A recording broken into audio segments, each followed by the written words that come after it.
Your powers are weak, old man. You can't win, Darth. If you strike me down, I shall become more powerful than you can possibly imagine.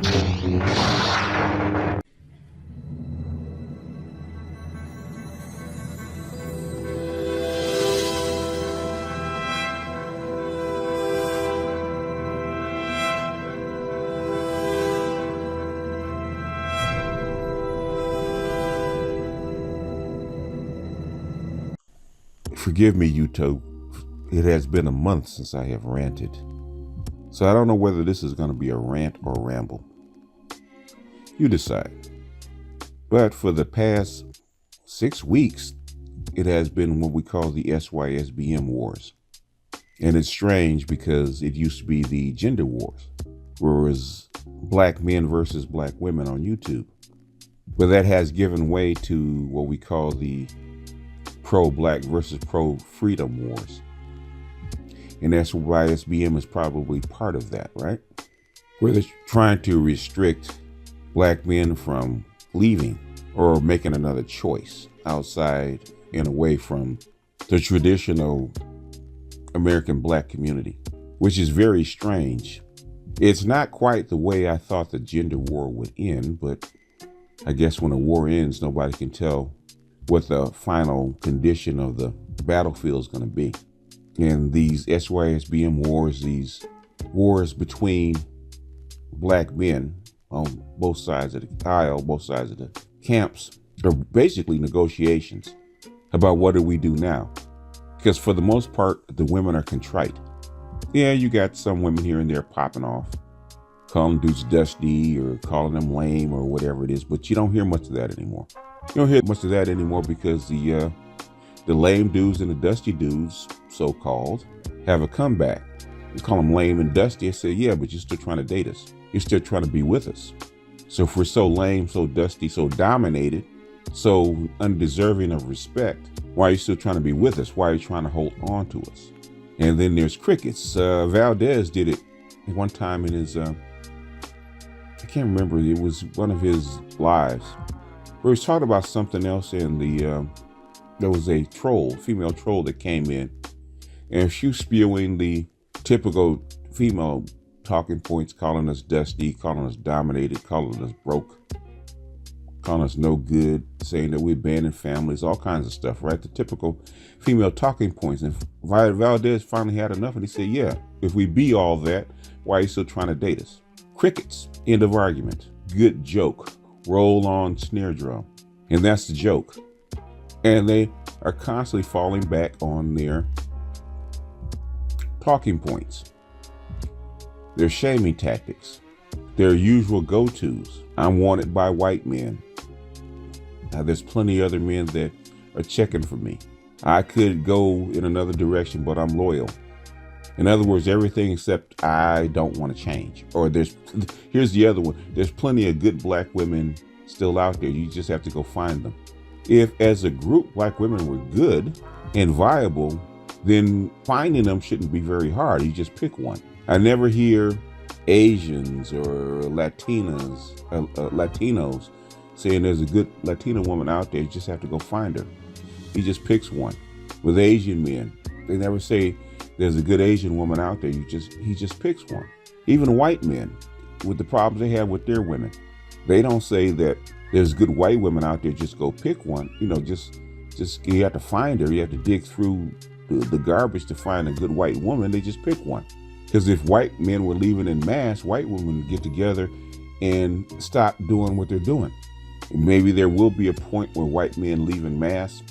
It hasn't happened yet, but you don't see white women trying to shame white men into staying. They don't. Maybe they're not there yet. But our group is the only group that badmouths their men, talks about their men, calls them names, picks on them, and then when they try to leave, they try to shame them. Most white women could care less who a white man dates. Latinas know that Latinos date all kinds of women. They simply make another choice, especially when it's black men. For some reason, black men get the brunt of the mistreatment, not because that they do anything, because they're not. Black men get a lot of hate from all groups is because they're being chosen. which is weird. The Latino men get upset with black men, not because black men come in their area starting stuff or starting fights. They get upset because the Latinos are choosing black men. Same thing in the Dominican Republic. They're closing down bars that black men frequent. They're saying that black man's money is no good, not because black men go down there causing trouble or causing fights or disrupting the economy or stuff like that. They're actually spending money. But the thing is that the local women are choosing black men. I mean, really choosing black men to be with. Far more white men go down to the DR to trick or to visit and spend money, do the exact same thing that black men are doing, but black men get hate because the outcome is different. When a white man leaves, he leaves money and nothing else. Black man goes down there, he's got money, he does the same thing, but the thing is, it's a lasting effect. So what we have here is the problem with black women is not that black men are beating up on them, because you can't, or black men are affecting their pocketbooks, because when black men are present, they do bring money if they can. It's more difficult under these economic conditions. Why do black men get hate? Black men are getting hate is because they're being chosen by other groups of women. They're getting chosen by Asian women. They're getting chosen by Latino women. They're getting chosen by white women. And the black women are getting upset is because that is not how the game is played, or not supposed to be played. That's not the way the game is played according to how their mother taught them. Black men are supposed to be patient and persistent with their women. Black men are supposed to serve their women. I think I was listening to the Roger Report. He was talking about all the things that black men are supposed to do for black women. Protect, provide, lead, leave a legacy. All the things that black men are supposed to do. Very broad list of things that black men are supposed to do. And this is in spite of themselves. Black men are supposed to give up themselves to provide this for their wife and kids. Supposed to marry, start a family. All these things that black men are supposed to do for the community. They never talk about what black women are supposed to do. Black women are basically supposed to do is shut up, be nice, and receive what you're getting. They are not supposed to be in service to their men. They're supposed to be childlike figures that are taken care of. Bear children and be taken care of. That's your only thing. And if a man can't allow you a certain lifestyle, you shouldn't be with him. If he can't serve you, then you shouldn't be with him. We have gotten so far away from our roots that it's to the point where women don't have to do anything, or they believe they don't have to do anything. So I'm wondering, either one or two things: either society has gotten so advanced so that a woman's role is, other than sex and procreation, worthless, or we've gotten so far that women have such an elevated and privileged status that all they really provide is companionship. So now when we talk about SYSBM and the worth of one woman or one group of women over another, black women, all they come with is that they're loyal. And how can you make a black family without a black woman? And who's going to understand you better than a black woman? Basically vaporware. They have nothing else to stand on. They say that they're loyal. That's laughable. I was on a panel yesterday, and that's the first thing they talked about. I didn't go in because I wanted somebody else's panel, because the stats showed that black women are really not that loyal. Loyal because you want to date us over another man, supposedly, until you do find a better deal, and then you're gone. Loyal to the race. Loyal to the race as far as I'm going to stay in the black community. But the thing is, as far as being loyal and keeping money in the black community, raising proper children, politically looking out for your men, because like I said, I mentioned in the HR, black women hire other black women. But the thing is, if a black man shows up, she's going to shun him. She's going to give him a hard time. Doesn't seem like that's loyalty to me. But when it comes to dating and mating, all of a sudden we're supposed to be loyal because you're loyal to us. 3/4 of the lawyers in the black community are female. Now, you would think with such a high percentage of female lawyers, there would be more lawyers trying to keep black men out of jail. It's not the case. They want to make money for themselves. The dusty dudes that go to prison, be damned. But that's loyalty to the race. If you look at maybe only a couple of exceptions, the black female mayors and police chiefs in major cities. You never heard about them reforming the justice system to be fair to black men, or what to do with black boys so that they don't get into the justice system. There should be tons of initiative because the vast majority of politicians and office holders in black America are female. But anytime you mention something they have to do for black men, they always say black men need to do it for themselves. It's the first thing they tell you. Black men need to save themselves because they're not going to do it. If black men initiate it and start programs, we may help. But if you guys not going to initiate it, then we're not going to be bothered. But that's loyal, where they do that at. Anyway, my main point is why the gender war is over and why SYSBM is the symbol of it. As I've rambled for, 10, 15 minutes. Sorry about that. 2020 is going to be the year of SYSBM. So you're going to hear about it. You're going to hear about it because now we're at a critical negotiation phase where black men know that they will be chosen by other people. That black men know that they have options inside of America and outside of America. And they know that it's a critical mass is because I was saying to my Patreons last night that they're looking at the face of automation as drones or robots, self-driving cars, self-driving trucks, warehouse robots, flying drones, that kind of stuff, right?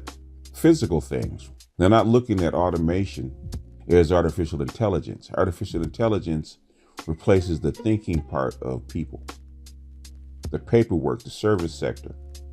The vast majority of jobs are service jobs that people do.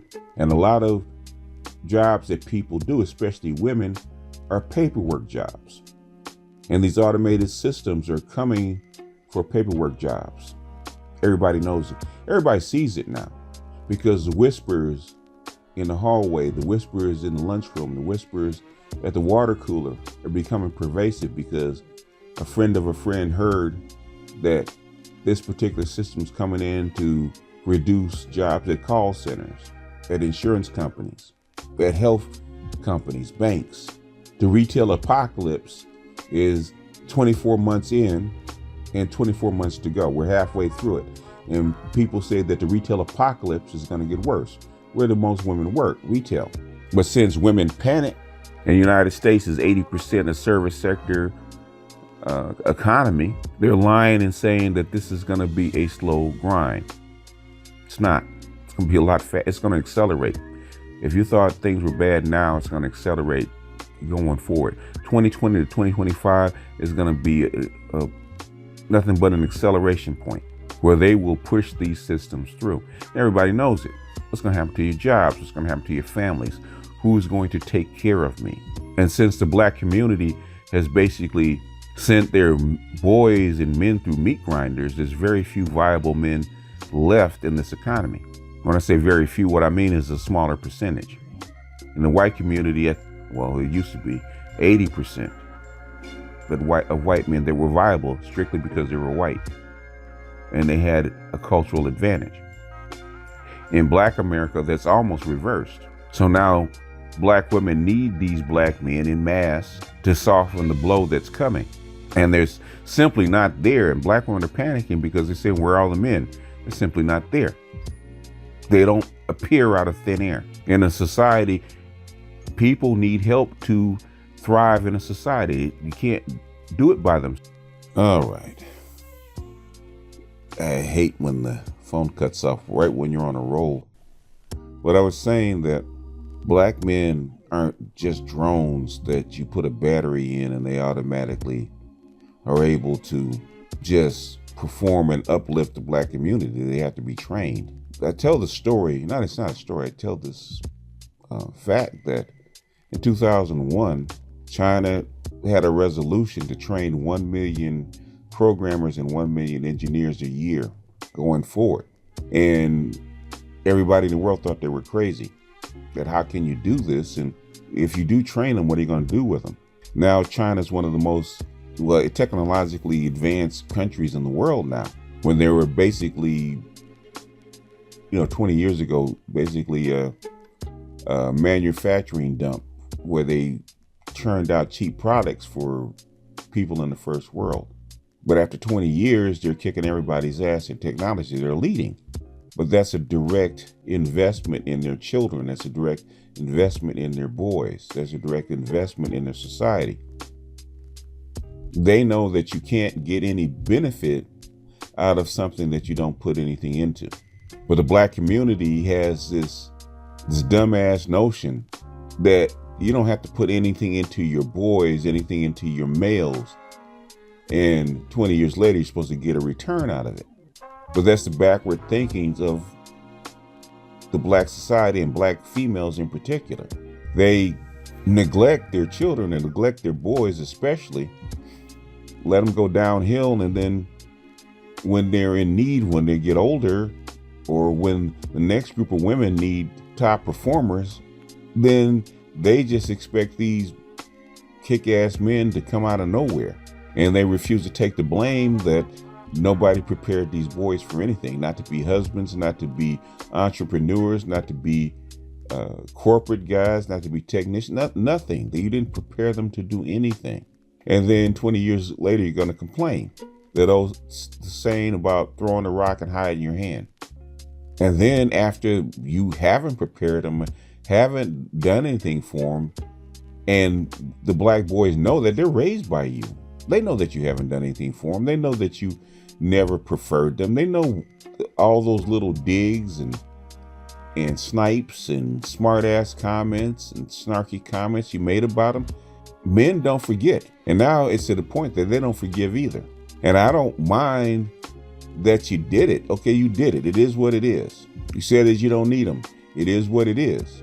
But don't be disingenuous like you guys were the best women and the best group of women on the planet, and that you loved us so much and were so loyal to your black males that you can't fathom why they would go someplace else. They have eyes, they have ears, they have feelings.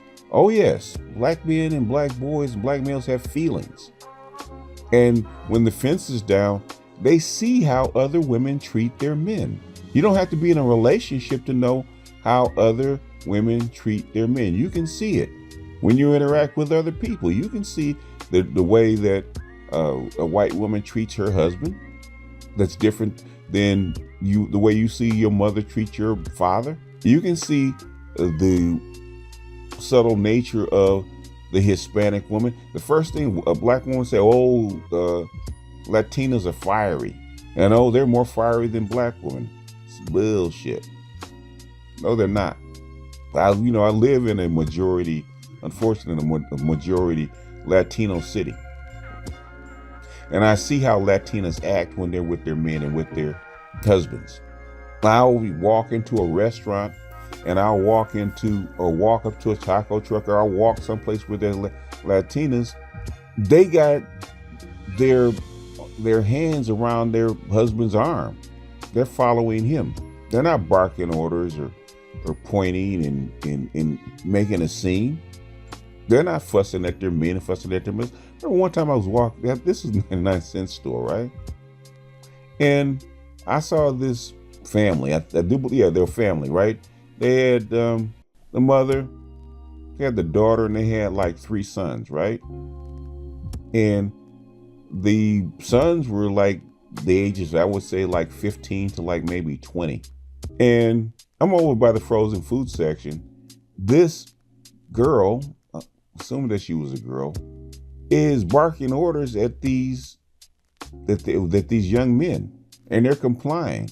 So I said, she looks mighty young to be the mother, because I'm assuming that she's a mother because the way she's talking to them, right? The way she's bossing them around, the way she's ordering them around, the way she's talking to them, I'm assuming that she's a mother. Said, damn, she doesn't look like she could have a 20-year-old son, because she looked like a teenager. Turns out, guess what? She was a teenager. She was a sister. Because mom came walking over, and she reports back to mom, but the sister was barking orders at her brothers like she owned them, like she was the mama. And I said, wow, this is just the gynocracy in action. And that's the issue I used to have out of my sisters, even though I'm the oldest. They try to bark out orders at me. I'm like, you better back off and sit down. I don't know who you talking to, but I've always been that way. You know, I had to bite my tongue with my mother because I was like, who the hell are you talking to? I've always been there with my girlfriends. You know, there's a point where I'm relaxed and I'm pretty chill, and I'm a reserved because I'm an introvert, right? So I'm reserved, and it takes a lot to get on my nerves. But at a certain point, it's like, who the hell are you talking to? I had to tell I had an older girlfriend. She's like 20 years older than me, and she tried to, mommy me, and it's fine. You know, that's what women do. They're going to try to mother you because if they're in love with you, that's what females do, right? They're going to fuss over you. So I didn't mind her fussing over me and stuff like that. But at a certain point, she overstepped her bounds. It's like, wait a minute, whoa, back up. Who the hell are you talking to? And at a certain point, that was that way with my mother. Who the hell you think you're talking to? I'm 22 years old. Who the heck do you think you're talking to? There's a certain amount of respect that I always give my mother, even at my age, even at 60 years old. She's 80. There's a respect I give my mother because she's my mother. I don't just wantonly disrespect my mother, but at a certain point, she oversteps her bounds, and I'm a grown ass man. Who the hell you think you're talking to? I treat my kids the same way. Now, there's times that, I got to pull rank as the father. I have to pull rank. But at the end of the day, I had to talk to them like an adult. And that's why I pull out the youngin'. Youngin', you're going to learn. But at the end of the day, it's your life. But the gynocracy is real like that. The gynocracy in the black community is real like that. There is a difference the way black women treat their men. I do mean their men because they don't run that on anybody else for the most part. They don't run that on anybody else except black men because they act like the ownership class and that we're the ones that are on the leash and they're the ones that pull the strings and we can't survive without them. And that's why SBM says that's not true. We can survive without you. We can thrive without you. And we do have the right to make another choice because in our estimation, and for those that do it, you are not a superior product, and you should be a superior product. That's the thing I don't get. That is the thing that I do not get. Black women believe that they do not have to be the best option for their men, that they are the only option, they believe that they are the only option for us. So they don't have to be better. They think that they have a monopoly on black men, and they don't.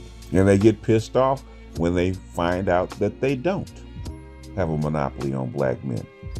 And they don't have a monopoly on the black community. And that's what pisses me off about the so-called pro-black movement when it comes to black male and female relationships. Now, in the conscious community, I do know because I've seen it, that the women in the old conscious community got on the women a lot harder than they did the men. They checked the women for their behavior. Now, did they run the community? Yeah, they did. They still do. It's still the gynocracy. But they would check that behavior. They don't check that behavior anymore. And it's disingenuous to want a black community or keep a black community together that's dysfunctional and not check your women. You have to check the women because that's where the problem is. You have to check the women because that's where the problem is. If you don't fix it, it's not going to stay together. And unfortunately, I think most of the black men know that it's not going to stay together because they can't check the women. The women refuse to be checked. The women refuse to cooperate. That's how come you come after guys so hard, because at least the guys will listen. At least the guys who are flexible enough to change, because black men have always been flexible. Where the women are so, I would say, not only broken, but so socialized not to be flexible that there really is no working with them. So the only thing that you have left is shame.